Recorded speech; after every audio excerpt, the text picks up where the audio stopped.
il s'agit ici d'un bilan. Et puis, le gouverneur va annoncer le perspective, puis sur l'avenir de la province de l'Ituri. Et les amis de la presse sont à votre disposition. Bonjour à tout le monde. Malheureusement, j'étais en train de saluer tout le monde. Ouais. Voilà, 3 ans, ça fait 3 ans. 2021, 2024. Et donc, comme vous le savez, nous sommes ici à Bunia et je suis gouverneur, en même temps en train de gérer une population et une province. Donc je suis redevable à la population de l'Ituri, 3 ans après. Nous sommes arrivés ici, je pense, c'est le 11 mai. Et nous nous sommes mis au travail directement. Nous nous sommes d'abord intéressés à la sécurité. Parce que l'état de siège, c'était d'abord montrer, établir l'autorité de l'État. Et nous avons tout fait. Nous avons commencé avec les opérations dans le Djougou. Nous sommes allés à Irumu. Nous avons fait Mambasa aussi. Évidemment, un peu aussi Magé, à la frontière avec Djougou. Évidemment, vous savez, 3 ans, les gens oublient. Souvent même moi aussi des fois j'oublie. J'oublie l'état dans lequel j'avais trouvé cette province. Et des fois quand on me pose la question, qu'est-ce que vous avez fait? Je commence à réfléchir. Mais je crois que la vérité, des fois, c'est la population elle-même qui te rappelle. C'est comme ce jour où j'ai vu une très vieille dame s'approcher de moi. Alors que j'étais en train de faire le sport, cette dame a tout fait pour venir à moi. Et je me demandais, je me disais, est-ce qu'elle a un problème? Elle est malade? Non. Cette vieille dame qui s'est approchée de moi, c'était tout simplement pour me dire merci. Et comme je vous dis, des fois on oublie, je lui ai posé la question, je lui ai dit, mais merci pourquoi? Elle m'a dit, papa, tu ne peux pas t'imaginer d'où nous sommes venus. Nous, chaque soir, on fouillait nos maisons. Chaque soir, on fouillait nos maisons pour aller chercher un endroit plus sécurisé. Mais depuis que tu es là, nous dormons chez nous, dans nos maisons. Et ça m'a... C'est quelque chose que je n'avais jamais réalisé. Mais j'ai commencé à me rappeler, je me dis, mais c'est vrai. Quand je rentrais chez moi chaque soir, sur le grand boulevard, sur la route de l'aéroport, je voyais toujours des gens qui revenaient. Moi, je pensais qu'ils revenaient des champs. Mais après, c'est là que j'avais compris que non, ils revenaient des faubourgs ici. Et ils revenaient en ville pour dormir. Ils venaient avec des tas de choses sur leurs biens, sur leur tête. Ça, c'est juste une petite image. Nous avons beaucoup oublié, nous. Nous avons oublié tout ce qui se passait sur la RN 27. Si vous partez d'ici jusqu'à Komanda. D'ailleurs, les gens ne voyageaient même pas. Parce que la première fois que je suis parti, il n'y avait personne. Nous avons oublié que de Komanda à Luna, il y avait tous les jours des incendies des véhicules. Pas un véhicule. Des véhicules et des véhicules, des tracts, des bus et tout. Tous les jours que Dieu a créé. Nous avons aussi oublié que de commande à Loloa, c'était difficile de passer sur ce tronçon. Nous avons oublié aussi que à Tchabi et à Boga, le centre de la cité aussi, Boga, incendié tous les jours. Tchabi où les gens sont rentrés. Nous avons oublié aussi qu'à Fataki, tous les jours il y avait des incursions. Tous les jours. Nous avons oublié qu'à Libye, c'était des combats avec, nous avions une force spéciale là-bas. Nous avons oublié que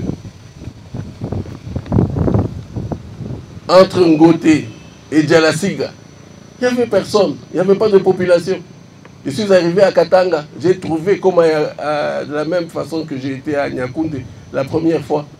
J'ai trouvé seulement le chef coutumier à Katanga, qui pleurait, qui me demandait, monsieur le gouverneur, est-ce que vous pouvez faire quelque chose pour nous? Nous avons aussi oublié qu'on ne pouvait pas arriver ici à côté à Mongoual. Nous avons oublié tout ça. Oui, c'est bien d'oublier. Parce que ça, ce sont des malheurs. Ce sont des mauvaises choses qui nous arrivent. Parce que si nous oublions, peut-être aussi ça va amener la réconciliation et le pardon. Aujourd'hui, si nous avons des problèmes, c'est plus précisément vers Drodro-Boulé, où tous les jours, il y a des petites attaques. Je ne peux pas dire petites attaques parce que, bon, la dernière attaque qu'il y a eu, c'est à Mbogi, et ça n'est suivi Tali. Mbogi, 21 personnes tuées, non, de 21 personnes prises en otage, 17 tuées, je crois dont 2 femmes ou 4 femmes. Et Tali, ça c'était la pire des choses.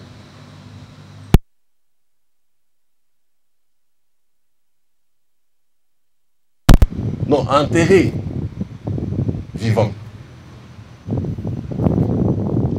Tous les jours, nous avions des attaques dans les sites de déplacés. Mais vous pouvez compter le jour de mois que nous n'avons plus ce problème-là. Avons-nous tout fini? Vivons-nous en sécurité totale? Non. Non. Pourquoi? Parce que nous avons eu, non seulement nous avons mené des opérations, mais il y avait des choses, il y a des choses qui devaient s'en suivre, notamment le PDDRCS. Et là, nous n'avons pas eu de moyens. Je crois que vous tous, vous avez suivi. La communauté internationale devait nous donner des moyens. Le gouvernement devait donner des moyens. Mais hélas, vous connaissez les élections dans notre pays. Les élections nous bouffent beaucoup d'argent. Et en même temps, vous connaissez aussi la situation dans la sous-région. Aujourd'hui, dans la sous-région, nous vivons le Nord Kivu. Et le Nord Kivu, c'est juste à côté de chez nous. Déjà, à mon arrivée ici, j'avais fait une évaluation de la menace, même une évaluation aussi de nos forces. Je suis la personne, déjà, qui avait dit au chef de l'État que nous n'avions pas assez de personnel ici. Dès mon arrivée. Mais à cause de ce qui s'est passé à côté de chez nous ici, nous avons été obligés d'aider nos frères du Nord Kivu. Mais malgré cela, avec le peu que nous avons, nous nous sommes battus et nous continuons à nous battre pour assurer la sécurité. Alors, aujourd'hui, nous pensons que après les élections, le PDDRCS va reprendre. Parce que la vérité, c'est qu'il fallait voir, il fallait que ces groupes armés voient qu'effectivement les opérations sont en train d'être faites. Notamment, je parle ici de PDDRCS. Mais avec le peu d'argent qu'on a eu, nous sommes allés vers Irumu ici. Il y a des jeunes qui se sont rendus. Nous avons travaillé avec la MONUSCO. Des jeunes se sont rendus. Aujourd'hui, ils sont en train de travailler. Ils cultivent des champs. Et je peux vous dire que moi, la farine que je consomme aujourd'hui vient de Nyakoundé. Il y a des jeunes aussi. Non seulement, pas seulement ceux-là qui se sont rendus, mais qui ont arrêté aussi. Je parle de bambou. Nyangara et Lipri. Vous savez, nous avions mené de grandes opérations là-bas. Nyangara et Lipri. Les populations sont restées en bourse pendant plus ou moins 15 à 18 mois. Au jour d'aujourd'hui, ils sont rentrés chez eux. Et vous pouvez fréquenter cette route-là, Iga Barrière, Mungwalu, sans beaucoup de problèmes. Même si, ici et là, on peut avoir des barrières où, évidemment, les gens se sont un peu habitués à extorquer. Et ça, c'est dû principalement au manque de personnel. Donc, il y a des pans de territoire où nous n'avons pas de personnel. Et malheureusement, ces gens-là se prennent pour des petits roitelets. Aujourd'hui, nous sommes sur une autre phase. Parce qu'avec les opérations que nous avons menées, nous sommes arrivés quelque part.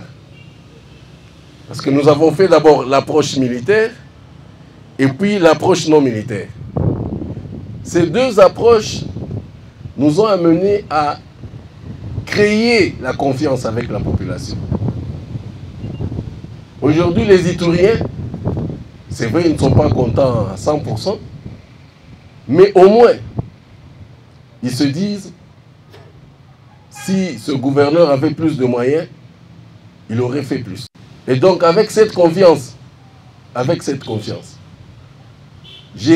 on m'a permis, et là, je tiens vraiment à remercier la population, elle m'a permis de faire l'autre partie de l'approche non militaire, c'est-à-dire le développement, les solutions durables. Et donc, nous nous sommes attaqués à l'infrastructure. Donc, nous avons fait les opérations, ces opérations que nous avons menées ensemble avec la MONUSCO, et il faut vraiment le rappeler. Et même aujourd'hui, tout ce que nous sommes en train de faire, nous le faisons avec les contingents de la MONUSCO qui sont ici. Je ne sais pas ce qui se passe ailleurs, mais ici, chez moi, c'est ce que je fais. Et nous avons quand même un certain résultat. Et dans l'approche non militaire, avec le dialogue, les groupes armés et tout, nous avons encore travaillé ensemble. Nous avons fait Nairobi 1, 2, 3, nous avons fait Aru. Et finalement, nous avons fini ici avec le vice-premier ministre à la Défense qui est arrivé. Et, comme je le disais, nous nous sommes aussi attaqués, à cause de cette confiance-là, nous nous sommes attaqués à l'infrastructure. Nous avons organisé les routes. Aujourd'hui, si vous voulez arriver à Komanda, vous n'allez plus faire des heures. Vous allez faire 1 heure, 1h15, 1h20 minutes. Si vous voulez arriver à Aru, vous aurez peut-être des petits problèmes vers Pimbo, mais c'est spécialement dû. Je pense qu'il faudra carrément asphalter cette partie-là. C'est dû spécialement à la fragilité de la terre. C'est argileux, c'est tellement argileux. Il y a les machines tous les jours là-bas, mais il pleut aussi tout le temps. Et ce qui fait que, bon, nous pouvons avoir des problèmes ici et là. Mais, les derniers, moi je viens de Aru, on peut quitter Aru le matin et faire 8 heures pour arriver jusqu'à Bunia. 8 heures de route. Vous voulez arriver à Mungwalu, vous ne ferez plus les 2 semaines. Je sais qu'il y a un problème maintenant au niveau de Kilo.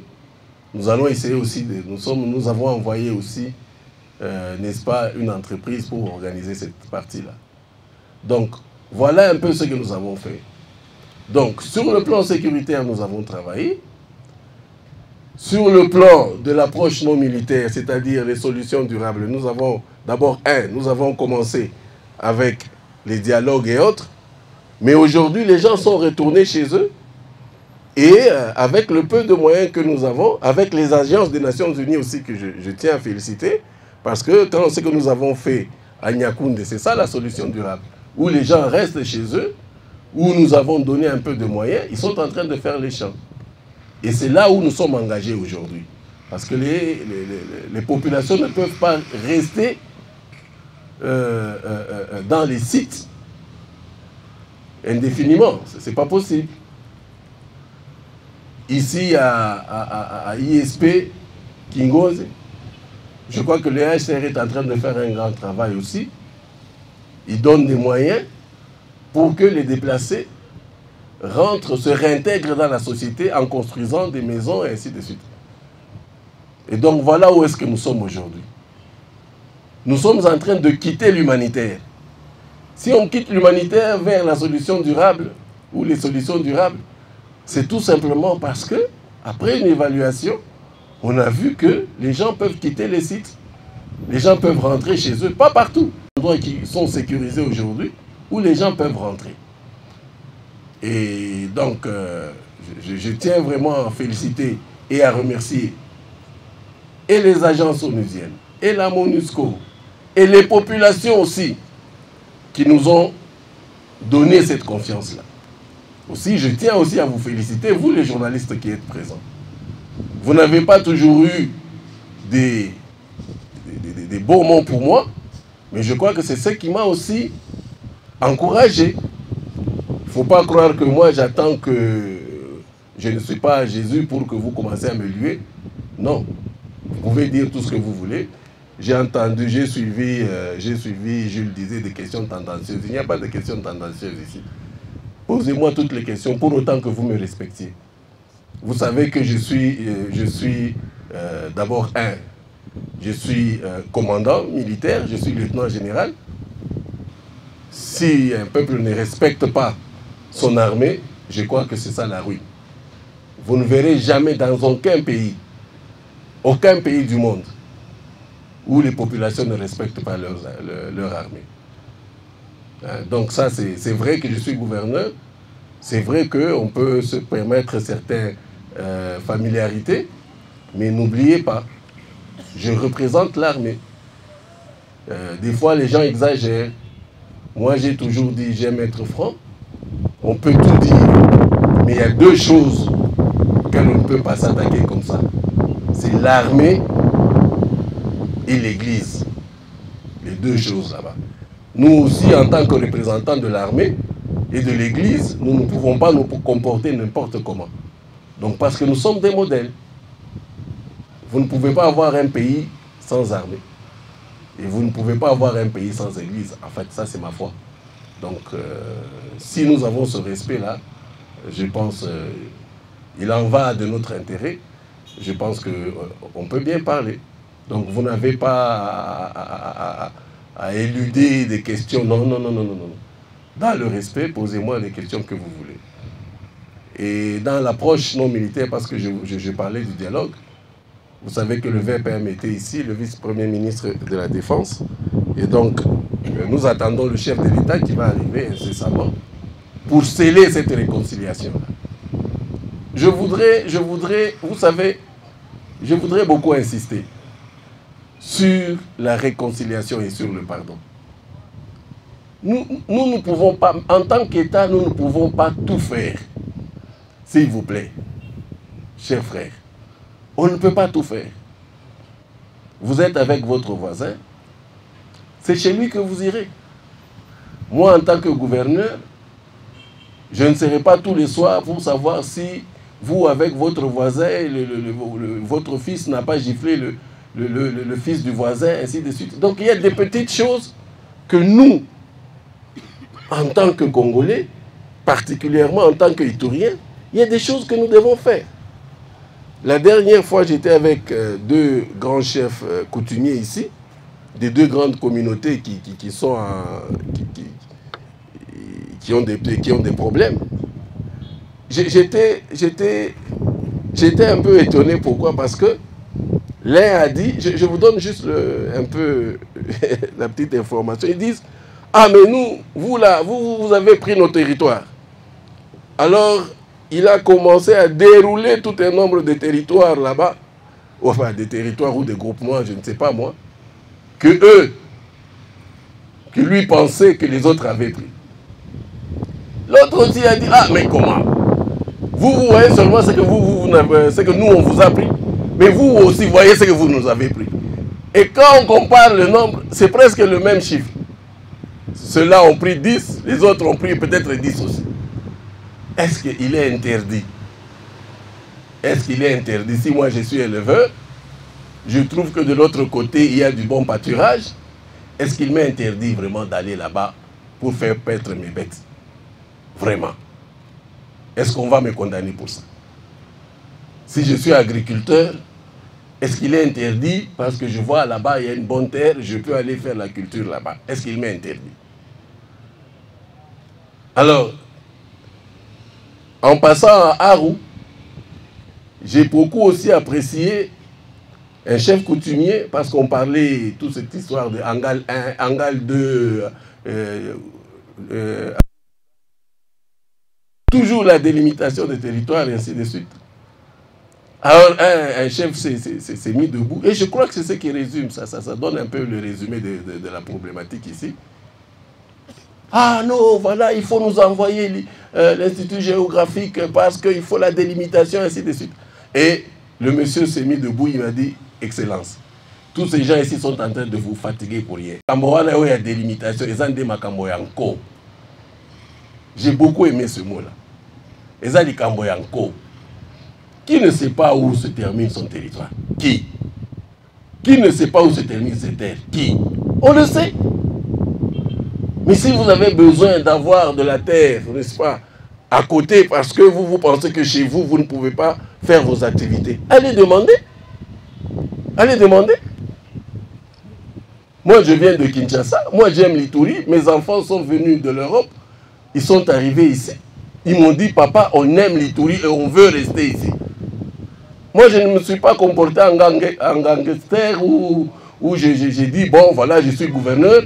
Je vais, je ne sais où là, je viens ici, je prends un morceau de terre, je commence à construire. Non. Je suis gouverneur.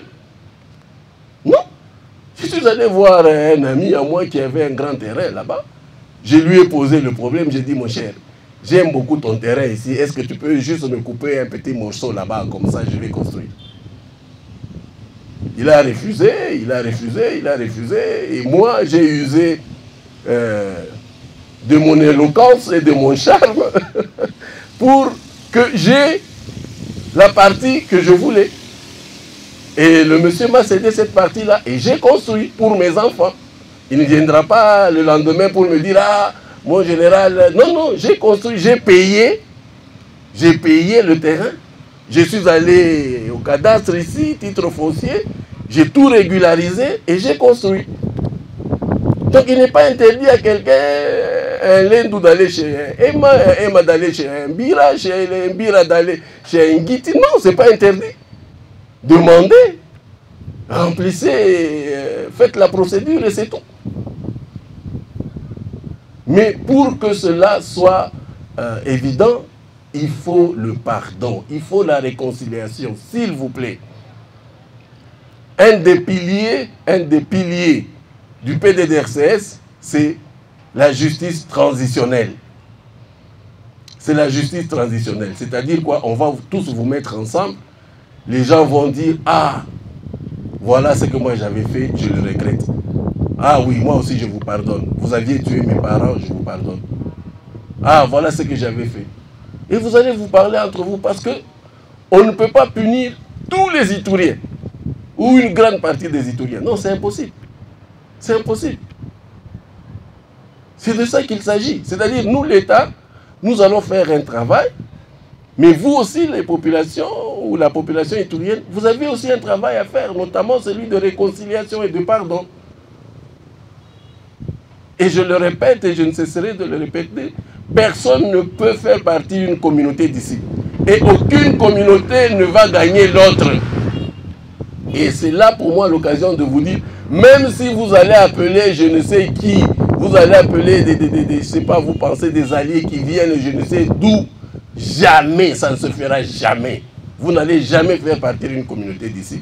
Et vous n'allez jamais gagner une autre communauté. Quelle que soit la communauté. Vous pouvez quitter ici, vous dites que, ah non, voilà, nous aurons comme alliés, je ne sais pas moi, des hommes, ceux qui viennent de l'autre province, par exemple du Nord Kivu. Vous pensez que vous allez, ça ne se fera pas. Vous pouvez quitter ici, vous dites, vous allez chercher les gens, je ne sais pas moi, à Ouéléoul, ça ne se fera pas. Donc la seule solution, la seule issue, c'est quoi? Nous réconcilier, nous les Itouriens, pour profiter de ce que Dieu nous a donné. Moi, je ne cesse de vanter les Itouriens. Les gens pensent que je le fais. Non. Non. Regardez seulement le peu que nous avons fait. Le peu que nous avons fait. On a fait seulement des routes ici, on a arrangé ici et là. Mais voyez, même le VPM, la dernière fois quand il est arrivé ici, le vice-premier ministre Bemba, il a dit, mais général, vous avez fait quoi ici? Mais regardez comment est-ce que ces gens sont en train de travailler. Tout le monde qui arrive ici, la première chose qu'ils disent, on sent la discipline. La deuxième chose, ah, c'est tellement propre chez vous, c'est vert. Les gens viennent de New York, viennent de Genève, viennent de partout. Ceux qui n'ont jamais été ici, ceux qui viennent des autres provinces, notre province de la République démocratique du Congo, ils ont le même constat. Mais il y a ceux-là qui veulent toujours vous tirer chaque matin à nous envoyer des photos avec des têtes coupées, des photos avec... Mais c'est pas possible. Pourquoi vous voulez vous réduire? Pourquoi? Pourquoi? L'autre jour, il y a une dame qui m'a posé la question sur la ville de Bunia. C'est vrai qu'on a un peu d'insécurité là. Il m'a parlé de Oulor et tout. Je dis, mais il faut aussi savoir qu'aujourd'hui, les gens de Bunia ici, on se rend compte que les gens... Tous ces petits bandits-là, ils se sont rendus compte que les gens ont beaucoup d'argent aujourd'hui.